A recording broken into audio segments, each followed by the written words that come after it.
బ్యాంకులో నుంచి కూడా తీసుకొచ్చి డబ్బు అక్కడ కడతా ఉంటారు. అయితే అలాంటి లాభదాయకమైన మెట్టుని అది మాత్రమే కాకుండా అక్కడ ఒక మాట రాశాడు, సమస్తాన్ని విడిచిపెట్టి, చెప్పాలి ఈ మాట మీరు, ఏం విడిచిపెట్టాడు? అక్కడ సమస్తాన్ని విడిచిపెట్టి అన్నదంలో అర్థం ఏంటంటే ఆ మెట్టు మీద వ్యామోహం ఉంటుంది.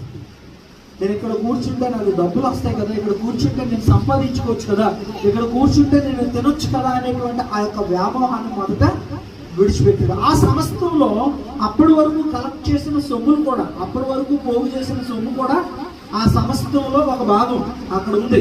ఆ తర్వాత అది అతనికి ఇవ్వబడినటువంటి ఒక గౌరవప్రదమైన ఉద్యోగం, ఎక్కడి నుంచి? గవర్నమెంట్ నుంచి.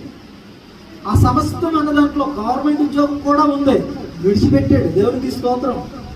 రోమా గవర్నమెంట్ అతనికి ఉద్యోగం ఇచ్చింది, అది కూడా విడిచిపెట్టాడు. ఆ సమస్తములో అతను సంపాదించుకున్నటువంటి ఆస్తి ఉంది, దాన్ని కూడా అక్కడ విడిచిపెట్టాడు. ప్రియమైన సహోదరి సహోదరుడా, ఈరోజు క్రీస్తుని వెంబడిస్తున్నాను అని అంటే నువ్వు నీకున్న వ్యామోహాన్ని విడిచిపెట్టగలుగుతున్నావా?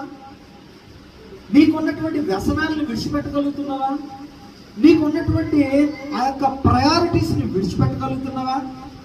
విడిచిపెట్టకుండా నేను క్రీస్తుని వెంబడిస్తాను అంటే నువ్వు ఇంకా